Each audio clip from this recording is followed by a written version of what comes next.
A major development now. Next, Prime Minister of Canada will be Justin Trudeau. Justin Trudeau with his wife, Sophie, just about to address the euphoric crowd of supporters. Sunny ways, my friends, sunny ways.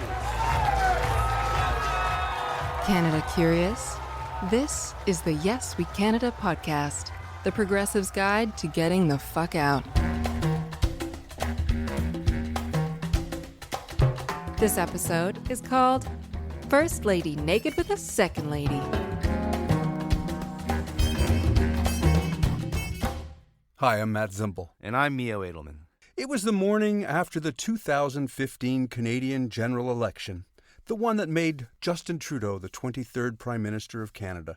The picture in the tabloid New York Post was of a grinning Trudeau with his wife, Sophie Gregoire, waving to the adoring electorate. The headline screamed, "Hottest First Lady in the world," which was right next to the journalism about the airline passenger with unbearable odor that caused an emergency landing and then died of an infection, which was kitty corner to the future Pulitzer Prize-winning Woman Discovers Long-Lost Sister Lives Next Door. Okay. I guess you read the whole paper that day. Now, we don't want to seem all old-fashioned and facty because we know that facts don't really matter to some of our beloved American listeners anymore. But we have to set the record straight. In Canada, we do not have a First Lady. What? We have a spouse. Uh-huh. We also have a Your Excellency if you need one, but we're fresh out of First Ladies. Right. And after Moscow Mitch McConnell appoints his next Supreme Court justice, and you move up here to Canada to qualify for your Canadian citizenship, you'll have to take a test. The Yes We Canada podcast will help you pass that test, so you might want to grab a crayon or two and scratch a few notes. Class, in Canada, the Prime Minister's wife or husband is called the spouse. God, that sounds dull, doesn't it? But it's so progressive. Think about this for a second. What? The official title, spouse, has been the designation of the prime ministerial mate since the 1800s, and it's gender neutral. We must be the only country who's ever done that. That's crazy. Well, you see, America, up here in Canada, we've sorted this problem of a gender-neutral spouse designation, but you're still working on it. Remember when it looked like Hillary was going to the Oval as the first Madame President? Yeah, like 30 years ago or something? That's what it was, right? It was only 4 Right. years ago, but it does feel Oh, my like 30, God. I agree. Uh-huh. The press and the protocol officers were all trying to figure out what Madam President's husband, Bill, might be called. Remember that? Yeah, they were also trying to figure out how to teach Bill to bake cookies. 2 tablespoons brown sugar, 1/4 teaspoon baking powder, pinch of salt. You're on your way? Mm-hmm. Then y'all place the cookie on the doily. Does it have to be a homemade doily? Or can I use a commercial doily? Anyway, look, I think they were going to call him the first Bubba. The presidential doily. I'm sure there are presidential doilies. Mm-hmm. Finally, it was agreed that first Bubba didn't really sound, First Bubba? I don't know. Right. Wasn't prestigious enough. So they were going to call him the first dude, which they found was both dignified and finished with like a slight tang of aftertaste of hillbilly. Now, technically, this musing about what to call Bill, if Hillary won, was a super odd case because Bill used to be president, and as such, he retained the title of President Clinton. For the rest of his life. That's the title he has for the rest of his life. As a couple in the White House, Bill and Hillary would have been Mr. and Mrs. President, which in the third person plural would be Presidents Clinton. Or, to be utterly modern about it, they presidents.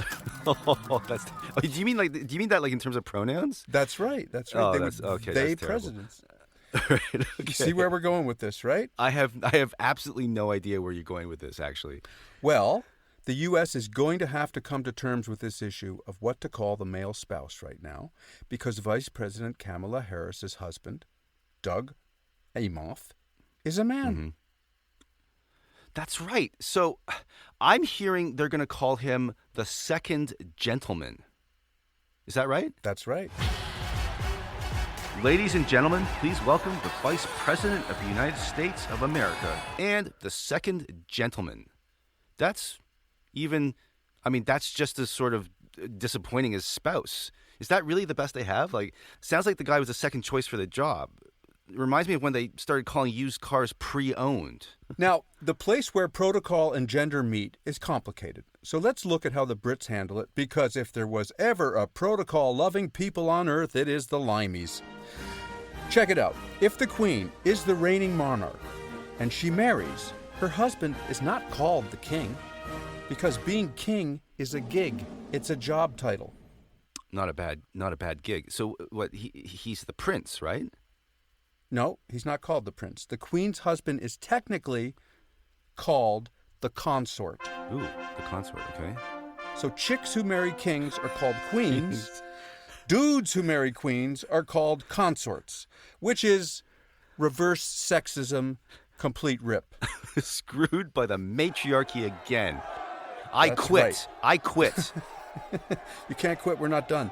Okay, for clarity, we know now that the proper Canadian title for a person married to the Prime Minister is the spouse. In Canada... I just want to clarify, though, Matt. Yeah. It's just the spouse. It's not like the royal spouse. It isn't the eminent spouse. It isn't the first spouse. No. First spouse is far too pretentious for Canada. Okay. We're very low-key down here. Right, okay. Things are very, very chill. No, don't want to draw any attention to yourself. Okay. The spouse. The spouse. In Canada, though we have already had our first female prime minister, Long time ago. That's right. We've never had a male spouse. Because for the 132 days that our first female prime minister, Kim Campbell, was in office, she was also single. This was in 1993 BT. 93 BT? What's BT? Yep. That's before Tinder. Oh, jeez. Swipe right. Well, she was conservative, so of course she's going to swipe right. That's terrible. Okay, Americans, I'm one of you. I know how you think, and I know you're looking us over, and you're wondering about moving to Canada, and you're wondering if this spouse gig could be a good gig for you. What do you mean for you? They're just moving to the country. They're not looking to become the spouse, are they? You know how ambitious Americans are. Okay. Honestly, I'm going to tell you, I don't think this is a great gig. No? No. Traditionally, the Canadian spouse does not have an office. They certainly do not have an East Wing. They do not have a budget. They do not have a staff. They do not have a motorcade. Wow. What they do have is an obligation to be by the Prime Minister's side for endless functions of state. Now, after Trudeau got elected in 2015, our new tabloid haughty spouse, who is also a broadcaster, a certified yoga instructor, and a mother of 3 young children, said, "Gosh, if it's not too much trouble, raising 3 young kids and all, I could surely use some help." Which, of course, was greeted by the typical avalanche of Canadian howls of, "Well, just who does she think she is?" This is really an illustration of Canada just in one story. Much clutching of pearls ensued. The Ottawa mavens moaned, "Those Trudeaus, they think they're so entitled." Now, this is important, okay? This is a deep social insight into your new home, Canada. We're going to drop some real knowledge about this, and you're going to hear this a lot up here. Just who does he think she is? There's also a male version. Just who does he think he is? Not just who, it's Justin. Got it? Got it. This just who attitude is very prevalent up here. We call it Little Canada, and that's with a small c. It is such a common Canadian mindset that we've dedicated an entire podcast to this subject, coming up later in the season, once you people figure out who we think we are. In your divided states of America, the First Lady is an entire operational part of the U.S. government. She has a staff of 9, not including security and drivers. Her offices occupy the East Wing of the White House. First Ladies are deeply appreciated in America, as long as they also bake a mean cookie, know how to luncheon, and whisper policy discreetly into their husband's ears, only while in the privacy of their boudoirs. Now, Eleanor Roosevelt was a powerhouse. She was widely acknowledged to have moved Franklin far to the left.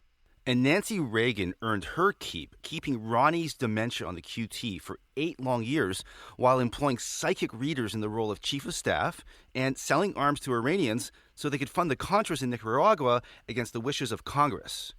That's a real swampy mouthful, no? That's Washington for you, baby. Now, after Reagan and a term of the Bush the first, Bill handed Hillary the health care file, and that didn't work out so good. Not for y'all, and not for them.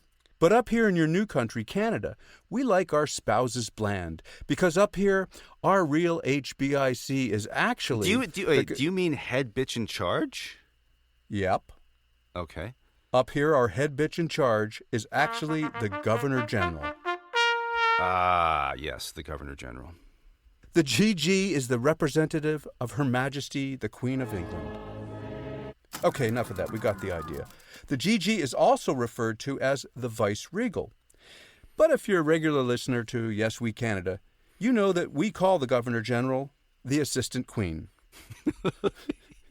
I know the current Governor General, and it still pisses her off when I call her that.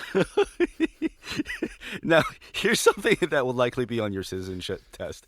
The Governor General is also the Commander-in-Chief of the military, which in Canada is 3 pre-owned tanks, a beat-up fighter jet, a dozen helicopters made in the 60s, and a big tent with a slingshot for peacekeeping missions. Now, I have to say that I find this quite funny, the GG as the Commander-in-Chief, because it's like the British decided the Governor-General and not the Prime Minister would be in charge of the military. Mm-hmm. Because, Mio, the GG answers to the monarchy, the Queen. Yeah. Whereas any dipshit can get elected Prime Minister and then control the weaponry. Not a bloody good idea, chaps. Pip, pip, cheerio. Now, remember, when this decision was made, Canada was formed in 1867. That was only 85 years after the American Revolution, when the Brits were still kind of touchy about whose finger was on the musket. I just think you're telling these stories because you like doing people's voices. Can we just get back on track? Because this is actually really important. Actually, excuse me for interrupting, but I just did a Southern American accent when I should have been doing a British accent. I'm not even listening anymore. Three of our last, this is serious. 3 of our last 4 GGs, Governor Generals, AQs, otherwise known, have been women. 2 arrived in Canada as immigrants, 1 as a refugee, and they've all served us really well. And in between all the lady GGs, we had an old white guy, and he seemed to do really well in the muted establishment way of dull old white guys. Many, many years ago, but I was that child. Oh, Lordy. Now the Governor General's wife or husband is officially referred to as the consort, which, Mio, it just sounds frankly slutty to me. Oh, dude. Vice Regal Oh, consort. Sorry. Right. Yes. Vice Regal consort.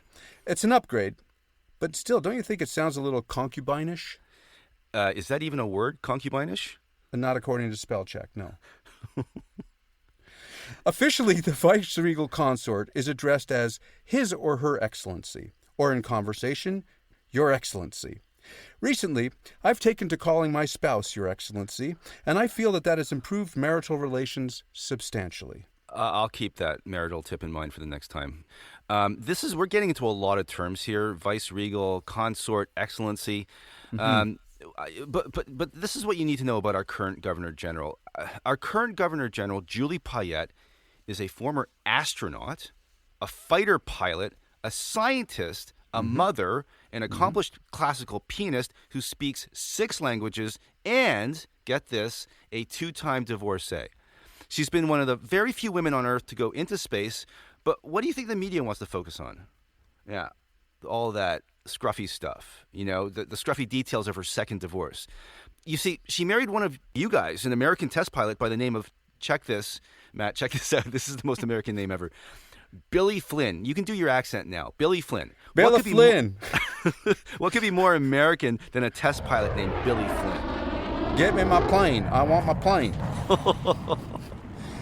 You see, that marriage didn't end well, and there was a feeding frenzy in the gutter press. You know what's weird, though? The American audience wouldn't even know this, but you and me, we're just like 2 ordinary guys. Ordinary. mid-level Canadian celebrities. Right. But both of us have hung out with women who have been governor generals, GGs. It kind of depends on how you define hung out, Mio, but I think your point is that Canada is, in fact, a large country geographically, but really a small country. We all know each other. I met our current Governor General when I produced an event at which Madame Gigi Payette appeared, and at the time she was nominated for Governor General, but had not yet been sworn in. So I wrote this line for her intro. She walks out on stage without an introduction, goes up to the podium and says, "Hi, my name's Julie. I'll be your vice regal tonight." Did she actually? You gave that to her? She actually said that? Yeah, close. Not exactly. Okay. She's not teleprompter trained yet, really. Okay. But let's just say, she knows how to read music better than how to read a teleprompter. That's what I can tell you. Mm-hmm. But anyway, I'm not bragging. I know the GG. I have her cell. If you need help with your immigration, I can hook it up. Yeah, that's not bragging, but thanks. Okay. Our current GG is attractive, single. She's got a great job that pays $288,000 Canadian a year, a beautiful free house and garden. But man, it must be hard to get a date when you're the Governor General. Yo, Your Excellency, we should Netflix and chill sometime. Actually, this is a little off topic, but we have trouble resisting a good scandal. Our Governor General has been in some really deep trouble lately. Governor General Julie Payette belittling and berating employees, humiliating them in public. There was a lot of crying. I saw colleagues cry. It got so toxic, this employee quit. She compared meetings with Payette to interrogations. They will bully you until you either agree or leave. In a statement, the Governor General's office said, "We deeply regret this reporting, which is in stark contrast to the reality." Seems like most of the 140 people who work for her at Rideau Hall, which is her office/residence, are miserable.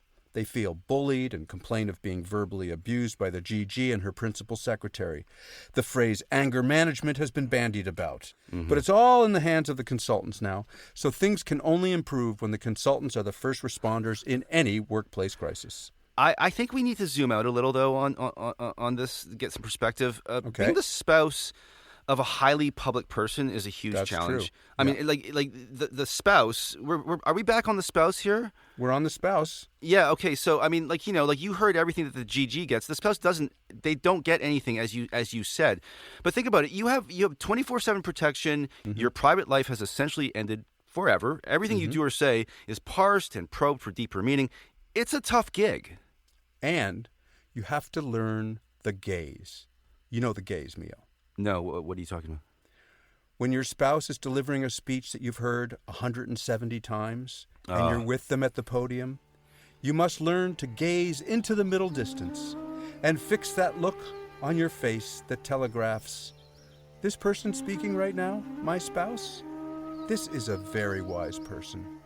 And these words about a new milk quota are poetry. And I am so in love with this person you elected." You have to telegraph that while you're actually thinking, "You scumbag, I know all about you and your so-called nutritionist." I think that gaze, that stare into the middle distance, it's actually a Botox. It's on the Botox menu. That's perfect. At Ottawa clinics. That's good. Okay, generally in Canada, we have more respect for our politicians' private lives than you do in the USA/TMZ. We once had a premier of New Brunswick who hung out at Studio 54 in New York, collected dollhouses, and who, like Lindsey Graham, was a lifelong bachelor. The press called him flamboyant. The opposition party called him a faded pansy. They did not. In the legislature, they did. Oh, wow. Okay. Nonetheless, his privacy was respected, even after the RCMP busted him with a bag of dope while he was riding with the Queen on an airplane. But that's a story we're saving for a future episode, because nonfiction shit that good, you just do not give away. Just like the bag of dope that he didn't give away before getting right. on the airplane. The point is that in America, there is a thinner line between the personal and the public. When Flotus was admitted to the hospital, she was out of sight for 5 days. And your media went crazy. Where is she? Is she okay? Doesn't she like us anymore? You bunch of pussies. Our first spouse ladies go missing for months, and you never hear a peep. What are you talking about they go missing? What are you Oh, talking you never hear about them for months. They just disappear. In fact, our last prime minister, the Right Honorable... That's so hard to say still. Mm-hmm. The Right Honorable Stephen Harper and his wife, Laureen, hit a marital rough patch during the Christmas holiday of 2010. The next thing you know, there's rumors being quietly published in the gutter press that she had moved out of the prime ministerial residence and was having an affair with a woman. No. Apparently, Laureen Harper, spouse of conservative Prime Minister Stephen Harper, moved into a suite at the swanky Chateau Laurier Hotel in Ottawa. And of course, her RCMP bodyguard had to go with her. Mm-hmm. And of course, her RCMP bodyguard was a woman, which makes perfect sense if you know anything at all about the protocols of high-level protection. And well, I mean, you can see where this is going, right? No, where's this going? Well, you know, Laureen Harper drives a motorcycle, and there's photos of her Come on.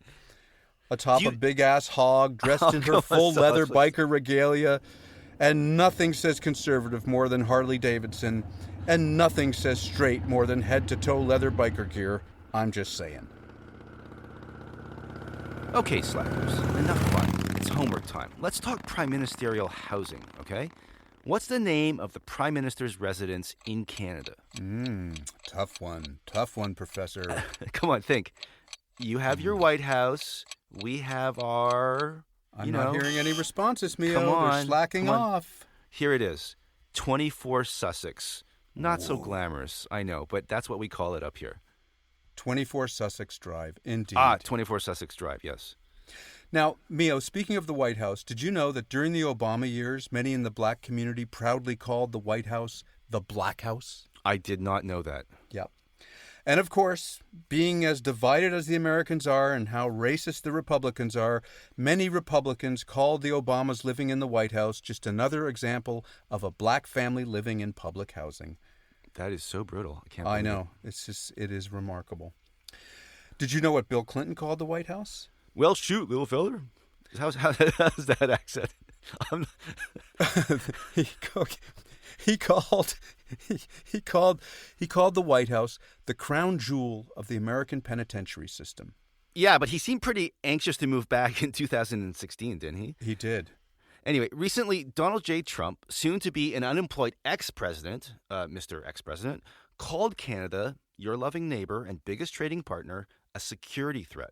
You see, he wanted to impose steel tariffs on us and needed an excuse. He called Justin Trudeau and told him that, of course, Canada is a security threat, and nobody knows more than me about American history. Canadians burnt down the White House in 1814. No, dude, Canadians were not invented until 1867. Those badass White House burning people were Brits. Burning people? You mean burning arsonists? Arson. Well, no, they were British. You got to say arson. Okay, enough about the White House. We're trying to prepare you for your new life in Canada, not America. So let's focus on the residence of our Prime Minister. It's called 24 Sussex Drive, as we said, because that's its address. And its name gives you some idea of the depth and breadth of creativity that we have up here in Canada. And the poetry. I mean, the poetry of that address, you know.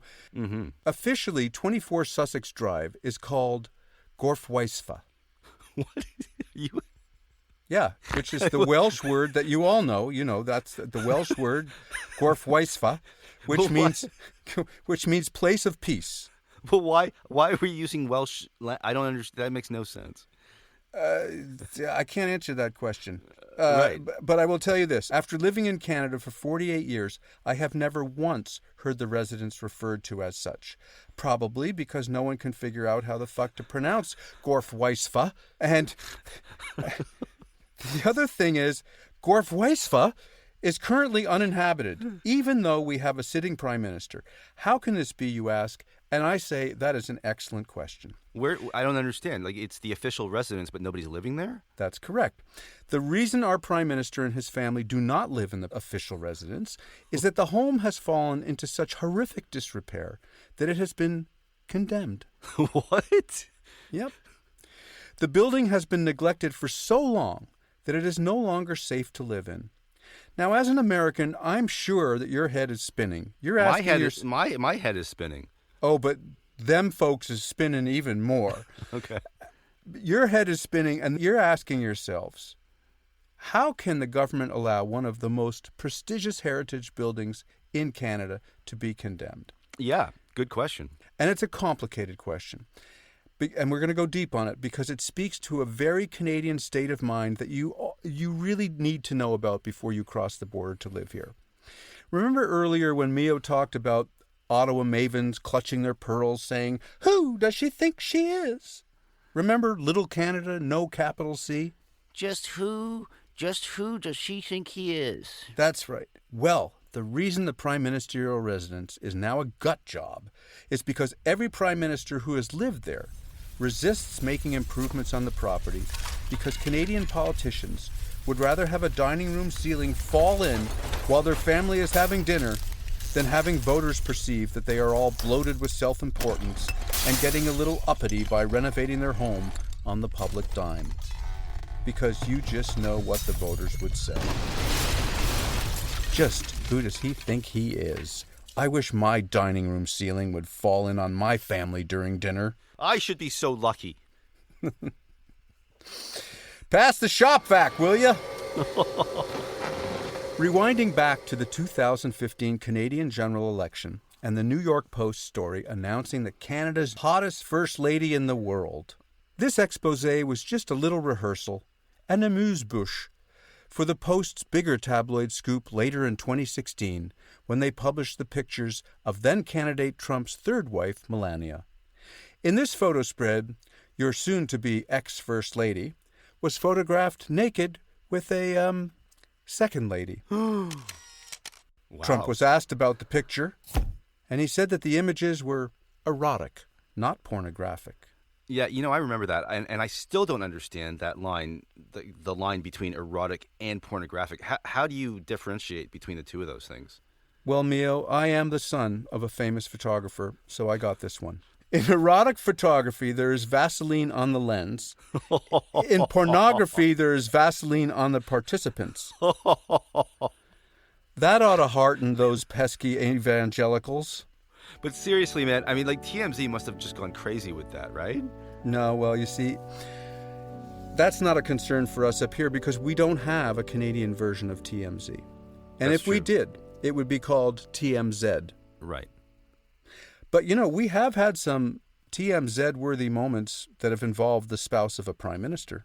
Way back in 1978, when Prime Minister Pierre Trudeau's spouse, Margaret, our current Prime Minister's mom, she left her marriage when she was 29 years old, flew down to New York City to hang out with the Rolling Stones at Studio 54. Oh, yeah. You know that nothing good usually happens after the sentence hanging out with the Rolling Stones. That's right. or maybe it's all good when you say that. I'm not sure. Well, she was photographed partying with the Stones in a very short dress at Studio 54, sans culotte. Sans culotte? What does that mean? Commando, no panties. Oh, okay. Now, this was prior to the invention of the Brazilian in 1979, so it wasn't really a lot of a reveal, but still, you can Google it. No, I'm okay, thanks. Okay. Now, I worked with Margaret Trudeau once. Yeah, no, you've worked with everybody. Yeah, pretty much. I'm a medium rock star. Now, Margaret and I co-hosted a TV pilot for a cooking show that featured Ottawa politicians giving their cooking tips. That sounds like a really great show. It was really quite a good pilot, but the network never commissioned it because there was something, I don't know, about politicians being dull, which I know you must find shocking. Yeah, no. Yeah. Nonetheless, Margaret was very lovely to work with, very funny, smart, and fast on her feet. Now, there's a lot of competition between the U.S. and Canada. Well, actually, we compete with you. You ignore us, but anyway, It must be said whenever we do something first in Canada, like give birth to Jim Carrey or Drake, or say invent the telephone or the BlackBerry, whatever it is, we brag incessantly about it, which you understandably find tiresome because you like to focus on your American exceptionalism. Well, here's a Canadian first for you. Our spouse got the coronavirus 6 months before your first lady did. Huh? top that. Oh yeah, and our haughty spouse recovered very quickly, even though she has single-payer government health care.